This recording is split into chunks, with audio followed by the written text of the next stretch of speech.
علامات قیامت میں سب سے پہلی علامت جس کو ہم قرار دے سکتے ہیں ابتدائی علامات میں، وہ حضور صلی اللہ علیہ وسلم کی بعثت ہے، کیونکہ قیامت سے پہلے ایک آخری نبی نے آنا تھا، تو وہ نشانی سب سے پہلے پوری ہو گئی۔ رسول اللہ صلی اللہ علیہ وسلم نے فرمایا، مجھے اور قیامت کو اس طرح بھیجا گیا ہے، آپ نے شہادت اور درمیانی انگلی کو آپس میں ملا دیا، یعنی بیچ میں اور کچھ نہیں۔ دین اسلام اور علامات قیامت، ایمان کا اٹھ جانا۔ رسول اللہ صلی اللہ علیہ وسلم نے فرمایا، قیامت اس وقت تک قائم نہ ہوگی یہاں تک کہ زمین میں اللہ اللہ کہنے والا کوئی نہ ہوگا، اور ایک اور روایت میں ہے لا الہ الا اللہ نہ کہا جائے گا، صحیح مسلم کی روایت ہے۔ اسلام اور قرآن کا مٹ جانا۔ رسول اللہ صلی اللہ علیہ وسلم نے فرمایا، کپڑے کے بیل بوٹوں کی طرح اسلام مٹتا جائے گا۔ پہلے وہ دھاگے سے کڑھائی کرتے تھے نا کپڑوں کے اوپر، تو پھر وہ دھو دھو کے تو کچھ اس کے جو دھاگے تھے وہ اکھڑ جاتے تھے اور وہ پھول چھوٹے ہوتے جاتے، تو اس کی مثال دی گئی۔ حتیٰ کہ یہ بھی معلوم نہ ہوگا کہ نماز، روزہ، قربانی اور صدقہ کسے کہتے ہیں۔ اس میں سے کچھ باتیں تو اب بھی کچھ لوگوں کو نہیں پتا کہ یہ کیا چیزیں ہیں۔ ایک رات میں اللہ کی کتاب کو مٹا دیا جائے گا، حرف اٹھ جائیں گے، اور زمین میں ایک آیت بھی باقی نہ رہے گی۔ لوگوں میں سے جو بوڑھے مرد اور بوڑھی عورتیں، خواتین بچیں گی، وہ کہیں گے کہ ہم نے اپنے آباء و اجداد کو یہ کلمہ لا الہ الا اللہ کہتے سنا، اب ہم بھی کہہ رہے ہیں۔ یہ ابن ماجہ کی روایت ہے۔ پھر یہ کہ نام کے مسلمان رہ جائیں گے۔ رسول اللہ صلی اللہ علیہ وسلم نے فرمایا، ایک قوم ایسی آئے گی جو اسلام سے ایسے نکل جائے گی جیسے تیر شکار سے نکل جاتا ہے۔ یہ لوگ قرآن تو پڑھتے ہوں گے لیکن وہ ان کے حلق کے نیچے نہ اترے گا، یعنی کوئی اثر نہیں لیں گے۔ ان سے قتال کرنا ہر مسلمان پر فرض ہے۔ رسول اللہ صلی اللہ علیہ وسلم نے فرمایا، آخر زمانہ میں کچھ لوگ ایسے پیدا ہوں گے جو کم عمر، کم عقل اور بے وقوف ہوں گے، لوگوں کے اقوال میں سے بہترین بات کریں گے، یعنی بڑی بڑی کوٹیشنز کوٹ کریں گے، لیکن اسلام سے اس طرح صاف نکل چکے ہوں گے جیسے تیر جانور کے پار نکل جاتا ہے۔ شکار کرے نا تو تیر ایک طرف سے دوسری طرف نکل جاتا ہے۔ ان کا ایمان ان کے حلق سے نیچے نہیں اترے گا، تم جہاں انہیں پاؤ قتل کر دو، کیونکہ ان کے قتل کرنے والے قاتل کو قیامت کے دن ثواب ملے گا۔ صحیح بخاری کی روایت ہے یہ۔ پھر عبادات سے متعلق کچھ علامات۔ طہارت اور دعا میں مبالغہ۔ رسول اللہ صلی اللہ علیہ وسلم نے فرمایا، ان قریب اس امت میں ایسے لوگ پیدا ہوں گے جو وضو اور دعا میں مبالغہ کریں گے۔ ایک اور علامت، مسجد کے پاس سے نماز پڑھے بغیر گزر جانا۔ رسول اللہ صلی اللہ علیہ وسلم نے فرمایا، یہ چیز بھی علامات قیامت میں سے ہے کہ آدمی 2 رکعت نماز پڑھے بغیر مسجد سے گزر جائے گا۔ یعنی مسجد کا حق کیا ہے کہ وہاں جائیں تو تحیت المسجد پڑھے، لیکن وہ اس کے بغیر ہی نکل جائیں گے، سیر سپاٹا کیا اور گئے۔ نمازوں کو لیٹ کرنا۔ ابو ذر رضی اللہ عنہ فرماتے ہیں، رسول اللہ صلی اللہ علیہ وسلم نے مجھے فرمایا، اے ابو ذر، ان قریب میرے بعد ایسے حکمران ہوں گے جو نماز کو فوت کر دیں گے، اتنا دیر سے پڑھیں گے کہ ٹائم نکل جائے گا۔ تو تم نماز کو اپنے وقت پر پڑھنا۔ تو اگر تو نے نماز کو اپنے وقت پر پڑھ لیا تو وہ نماز جو حاکم کے ساتھ پڑھی جائے گی تیرے لیے نفل ہوگی، ورنہ تو نے تو اپنی نماز پوری کر ہی لی، یعنی اپنی نماز کی فکر کرنا۔ صحیح مسلم کی روایت ہے۔ یاجوج ماجوج کے آنے کے بعد قیامت کے قریب حج بند ہو جانا۔ نبی صلی اللہ علیہ وسلم نے فرمایا، اس وقت تک قیامت قائم نہ ہوگی جب تک بیت اللہ کا حج چھوڑ نہ دیا جائے گا۔ نبی صلی اللہ علیہ وسلم نے فرمایا، بیت اللہ کا حج اور عمرہ یاجوج اور ماجوج کے نکلنے کے بعد بھی ہوتا رہے گا، ٹھیک ہے، لیکن جب بالکل قریب آ جائے گی قیامت تو پھر حج بند ہو جائے گا، کیونکہ کعبہ ہی گرا دیں گے لوگ۔ مساجد اور علامات قیامت۔ نبی صلی اللہ علیہ وسلم نے فرمایا، قیامت اس وقت تک قائم نہ ہوگی جب تک لوگ مسجدوں پر فخر نہ کریں گے، یعنی مسجد تعمیر کر کے پھر اس پہ فخر کریں گے، ہماری مسجد زیادہ بڑی اور یہ مسجد اس مسجد سے زیادہ اچھی۔ مساجد کو مزین کرنا۔ رسول اللہ صلی اللہ علیہ وسلم نے فرمایا، جب تم لوگ مساجد کو مزین کرو گے، مصاحف یعنی قرآن مجید کے نسخے ان کو خوبصورت بناؤ گے، تو تم پر ہلاکت و بربادی ہوگی، یعنی ساری تمہاری دینی کوشش بس اس پہ آ کے رہ جائے گی، روح نکل جائے گی نا صرف ظاہریت پہ کہ قرآن خوبصورت ہو، گولڈ میں لکھا ہوا ہو، ایسی جلد ہو، ایسا خط ہو، ایسے طریقے کا ہو، اس پہ خوب مینہ کاری ہوگی۔ اور اسی طرح مسجدوں پر بھی بہت مال و دولت صرف کیا جائے گا، لیکن نہ کوئی مسجد جانے والا اور نہ کوئی قرآن پڑھنے والا۔ مساجد میں بھی دنیا کی باتیں ہوگی۔ اور اب آپ کوئی خطبہ سن لیں جا کے ذرا۔ رسول اللہ صلی اللہ علیہ وسلم نے فرمایا، آخری زمانے میں ایسے لوگ ہوں گے جو مسجدوں میں حلقوں کی صورت میں بیٹھیں گے، یعنی گروپس بنا کے، ان کی سب سے بڑی فکر دنیا ہوگی، دنیا کے حالات کیا ہیں۔ ایسے لوگوں کے پاس نہ بیٹھنا، اللہ تعالیٰ کو ایسوں کی کوئی ضرورت نہیں۔ یہ سلسلہ صحیح کی حدیث ہے۔ فرمایا، آخری زمانے میں ایسے لوگ ہوں گے جو مسجدوں میں دنیاوی گفتگو کریں گے، اللہ کو ایسے لوگوں کی کوئی ضرورت نہ ہوگی۔ اور اس میں آپ دیکھیے کہ کسی بھی مسجد میں اگر آپ جائیں، مجھے مختلف اسلامی ممالک کی مساجد میں جانے کا اتفاق ہوا تو مجھے کبھی سمجھ میں نہیں آتا کہ لوگ جب نماز ہو چکتی ہے تو اس کے بعد وہیں آرام کرنے بیٹھ جاتے ہیں، گپ شپ، کھانے پینے، پکنک منانا. یہ صرف یہاں نہیں، بہت سی جگہوں پر یہی حال ہے. اور عموماً خطبوں کا بھی موضوع اگر آپ دیکھیں، جمعے کا خطبہ جو ہوتا ہے اس میں بھی پوری دنیا کے حالات زیادہ ڈسکس ہوتے ہیں، اور اپنی اصلاح اور اپنا اخلاق اور اپنی آخرت کی فکر اس پر بات کم ہوتی ہے. یعنی عمومی طور پر یہ حال ہے. میں نہیں کہتی کہ ہر ایک یہ کر رہا ہے، لیکن عمومی طور پر یہ حال ہے. دیکھیے مسجد تو اللہ کا گھر ہے نا، وہاں کیا ہونا چاہیے؟ وہاں جاتے ہی ہمارے اوپر ما کان لہم ان يدخلوها الا خائفین. مسجد میں جاتے ہوئے انسان کے اوپر ایک ہیبت، ایک روب اور ایک خاص کیفیت ہونی چاہیے جو دنیا کی کسی بھی اور جگہ سے مختلف ہو کہ ہم اللہ کے گھر میں ہیں. کوئی ایسی حرکت نہ ہو کہ اللہ تعالیٰ کی ناراضگی کا سبب ہو. آپ دیکھیے کسی کے بھی گھر جاتے ہیں، کسی کے بھی، تو آپ ایسے ہوتے جیسے اپنے گھر میں ہوتے ہیں. ہاں کوئی فرق ہوتا ہے؟ اچھا جو بہت قریبی رشتے دار ہوتے ہیں ان کا تو پھر اور ہوتا ہے، لیکن جو ذرا جن کے ساتھ کوئی فارمیلٹی ہوتی ہے یا دور کے جاننے والے ہوتے ہیں ان کے ساتھ کیا کرتے؟ تو اللہ کا گھر کس لیے بنایا گیا؟ مقصد کیا ہے مسجد بنانے کا؟ اور اگر اس میں علم کے حلقے ہوں ٹھیک ہے، اگر اس میں کوئی فیصلے ہوں ٹھیک ہے. نبی صلی اللہ علیہ وسلم نے کئی کام کیے ہیں، لیکن وہاں بیٹھ کے کاروبار نہ خود کیا اور نہ لوگوں کو اس کا کوئی سبق دیا. طہارت اور دعا میں مبالغہ. آپ دیکھیے کہ نبی صلی اللہ علیہ وسلم کی جو دعائیں تھیں وہ زیادہ سے زیادہ پہ کتنی لمبی ہوتی تھی، جو اجتماعی دعائیں. اور اب آپ دیکھیے کہ اب یہ رواج پیدا ہو گیا ہے کہ لوگ سارا مہینہ تراویح نہیں پڑھنے جاتے، لیکن جس دن دعا ہوتی ہے اس دن بہت لوگ ہوتے ہیں. چلو اچھی بات ہے، ابھی دعا میں شامل ہو رہے ہیں، لیکن دعا بھی پھر اس دن بعض اوقات حد سے ہی زیادہ لمبی ہوتی ہے. بعض اوقات 40 منٹس کی دعائیں لمبی ہو رہی ہوتی ہیں. تو یہ مبالغہ ہے نا. نبی صلی اللہ علیہ وسلم سے اتنی طویل دعائیں تو نہیں نا منقول. کسی ایک موقع پر آپ نے اتنی زیادہ لمبی دعائیں کی ہیں. پھر اسی طرح طہارت میں بھی آپ صلی اللہ علیہ وسلم کتنے پانی سے وضو کر لیتے تھے، اور ہم سب اپنا آپ دیکھیں. وہ کہنے کہ بعض مساجد ایسی کہ خطبہ بہت چھوٹا اور دعا بہت لمبی ہوتی. نبی صلی اللہ علیہ وسلم نے فرمایا کعبہ کو حبشہ کا چھوٹی چھوٹی پنڈلیوں والا شخص گرا دے گا. نبی صلی اللہ علیہ وسلم نے فرمایا گویا میری نظروں کے سامنے وہ پتلی ٹانگوں والا سیاہ آدمی ہے جو کعبہ کے ایک ایک پتھر کو اکھاڑ پھینکے گا. نبی صلی اللہ علیہ وسلم نے فرمایا بیت اللہ سے فائدہ حاصل کر لو، اس کو 2 مرتبہ گرا دیا جائے گا اور تیسری بار اٹھا لیا جائے گا. علم کا اٹھ جانا، قیامت اس وقت تک نہ آئے گی جب تک علم دین نہ اٹھ جائے گا. بخاری کی روایت ہے یہ. زیاد بن لبید کہتے ہیں ایک مرتبہ نبی صلی اللہ علیہ وسلم نے کسی چیز کا تذکرہ کیا اور فرمایا کہ یہ علم ضائع ہونے کے وقت ہوگا. ہم نے عرض کیا یا رسول اللہ صلی اللہ علیہ وسلم، ہم خود قرآن پڑھتے ہیں، اپنے بچوں کو پڑھاتے ہیں، پھر وہ اپنے بچوں کو پڑھاتے ہیں، یہ سلسلہ قیامت تک یوں ہی چلتا رہے گا، تو علم کیسے ضائع ہو جائے گا؟ فرمایا ابن ام لبید تمہاری ماں تجھے گم کرے، میں تو سمجھتا تھا کہ تم مدینہ کے بہت سمجھدار آدمی ہو. کیا یہ یہود و نصارہ تورات اور انجیل نہیں پڑھتے؟ دراصل یہ لوگ اس میں موجود تعلیمات سے معمولی سا بھی فائدہ نہیں اٹھاتے. بڑے بڑے عالم ہیں لیکن عمل کچھ بھی نہیں. قیامت کے قریب خطباء زیادہ اور علماء کم ہو جائیں گے، اسپیکر زیادہ ہو جائیں گے اور عالم اسکالرز کم ہو جائیں گے. رسول اللہ صلی اللہ علیہ وسلم نے فرمایا آج تمہارے زمانے میں علماء زیادہ ہیں اور خطباء کم. اگر کسی نے اپنے علم کے 10ویں حصے پر بھی عمل نہ کیا تو وہ گمراہ ہو جائے گا، اور بعد میں ایسا زمانہ بھی آئے گا کہ اس میں خطباء زیادہ ہوں گے اور علماء کم. اگر اس زمانے میں کسی نے اپنے علم کے 10ویں حصے پر بھی عمل کر لیا تو وہ نجات پا جائے گا. یعنی اتنی قلت ہو جائے گی عمل کی کہ اگر 10ویں حصے پر بھی عمل کر لیا تو اس سے بھی کچھ خیر و بھلائی نکل آئے گی. پھر جھوٹی حدیثوں کی اشاعت ہوگی. رسول اللہ صلی اللہ علیہ وسلم نے فرمایا آخر زمانے میں جھوٹے دجال لوگ ہوں گے، تمہارے پاس ایسی حدیثیں لائیں گے جن کو نہ تم نے نہ تمہارے آباء و اجداد نے، یہ پہلے لوگوں نے بھی، صحابہ وغیرہ سے اس کا کوئی تعلق نہیں ہوگا. تم ایسے لوگوں سے بچ کر رہنا کہیں وہ تمہیں گمراہ اور فتنے میں مبتلا نہ کر دے. پھر قرآن کو گا گا کے پڑھنا.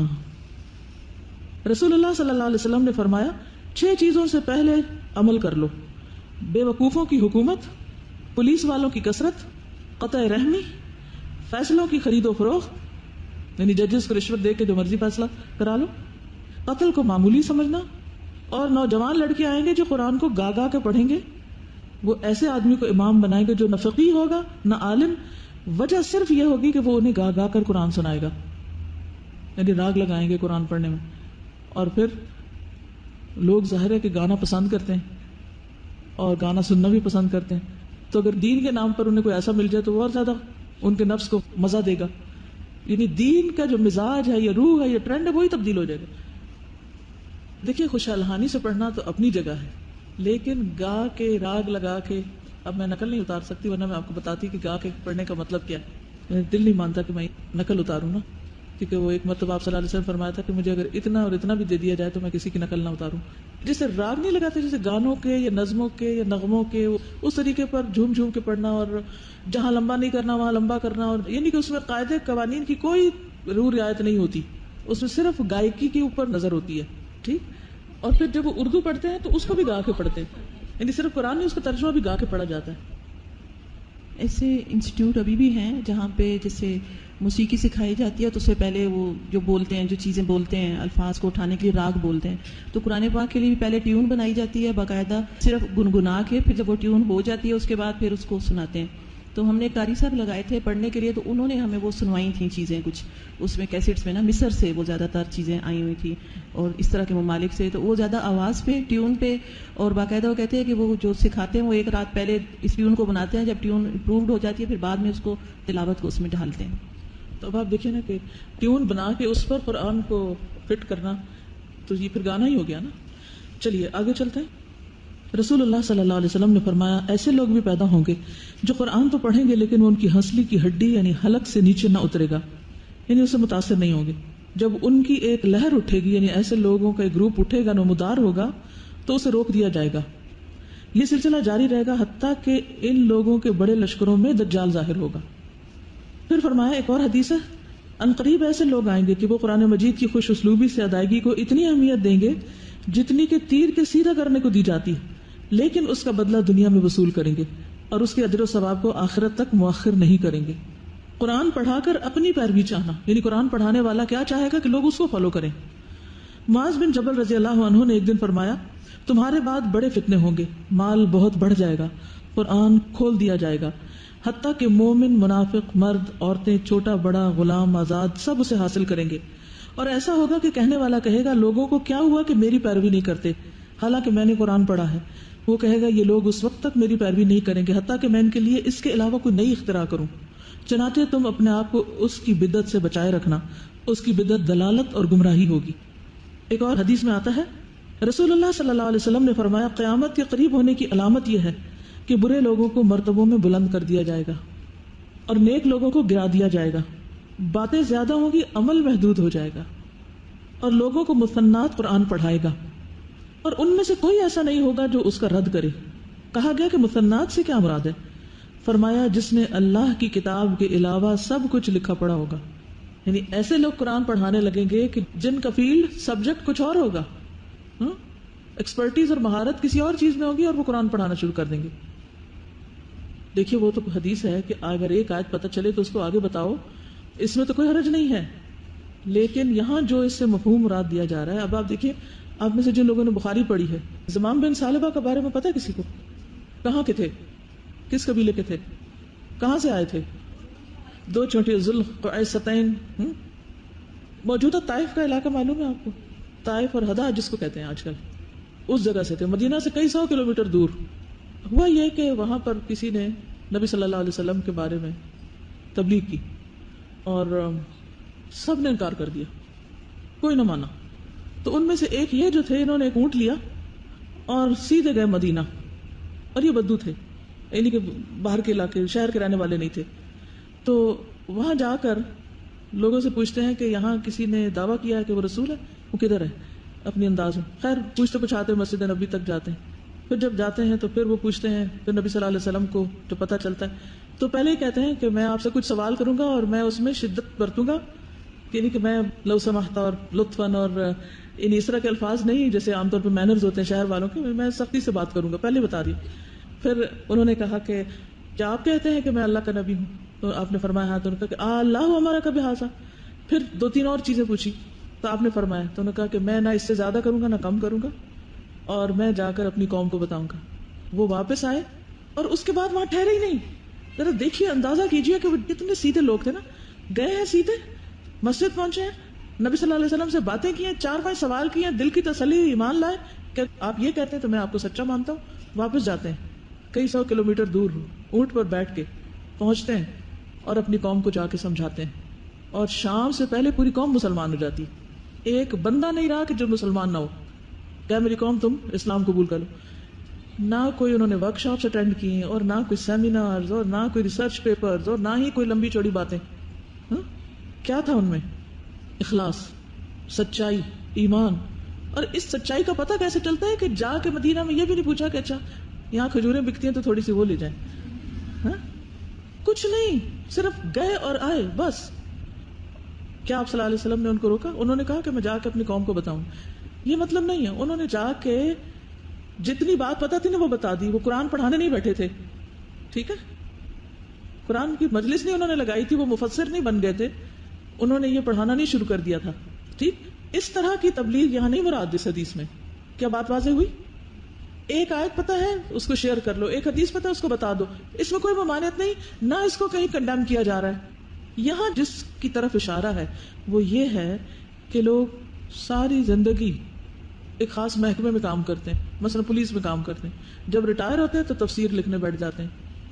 دیکھیں ایسے آپ نے کام، یار ابھی میں جہاں جاتی ہوں مجھے کوئی نہ کوئی ایسی کتاب پکڑا دیتا ہے جس کا نہ منہ ہوتا ہے نہ سر ہوتا ہے، نہ کچھ سمجھ آتی ہے کیا لکھا ہوا ہے. ایک نہیں کئی بار میرے ساتھ یہ ہوا، اور میرا اتنا سخت دل گھبراتا ہے کہ اللہ کے بندو جب پتہ ہی نہیں کہ قرآن کہتا کیا ہے تو لکھنے کیوں بیٹھ جاتے ہو؟ کوئی سوجھ بوجھ ہی نہیں، کچھ نہ کہیں پڑھا نہ سمجھا نہ غور و فکر کیا اور اٹھ کے چل پڑے. اسی طرح یہاں پر آپ دیکھیں کہ جس نے اللہ کی کتاب کے علاوہ سب کچھ لکھا پڑا ہوگا، ساری زندگی پڑھتا کچھ اور رہا اور بیٹھ جائے گا قرآن کی انٹرپریٹیشن کرنے. مطلب یہ ہے کہ قرآن پڑھانے کے بھی کچھ آداب ہیں، اس کے بھی کچھ طریقے ہیں. یعنی کہ اگر آپ نے واقعی اس کو پراپر طریقے سے پڑھانا ہے تو اس کے لیے پھر کچھ محنت کرنی پڑے گی، اس میں کچھ سال لگانے پڑیں گے. لیکن آپ دیکھیے کہ بہت سے دینی اداروں میں بھی یہی ہوتا ہے، پورا قرآن نہیں پڑھایا جاتا اور ان کو عالم کا سرٹیفکیٹ دیتے ہیں. مجھے اتنی حیرت ہوتی ہے. اور بعض یونیورسٹیوں میں اسلامک اسٹڈیز میں ماسٹرز کی ڈگری دیتے ہیں اور قرآن پورا نہیں پڑھا ہوتا. ایک بیسک بک ہی نہیں پڑھی آپ نے، ماسٹر کہاں سے بن گئے آپ؟ حتیٰ کہ پی ایچ ڈی لوگ کر لیتے ہیں اور انہوں نے پڑھا نہیں ہوتا اس کو. تو یہ کیا ہے؟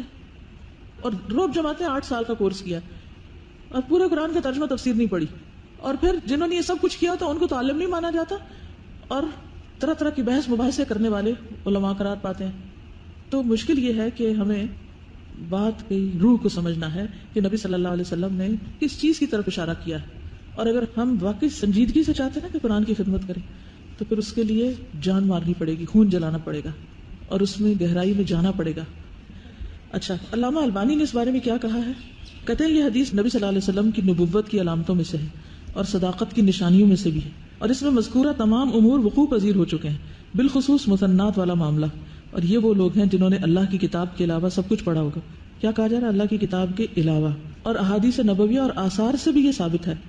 گویا کہ مثنات سے مراد وہ مذہبی کتابیں ہیں جن کتابوں نے وقت گزرنے کے ساتھ ساتھ لوگوں کی توجہ کو کتاب اللہ اور سنت رسول صلی اللہ علیہ وسلم سے ہٹا دیا ہے.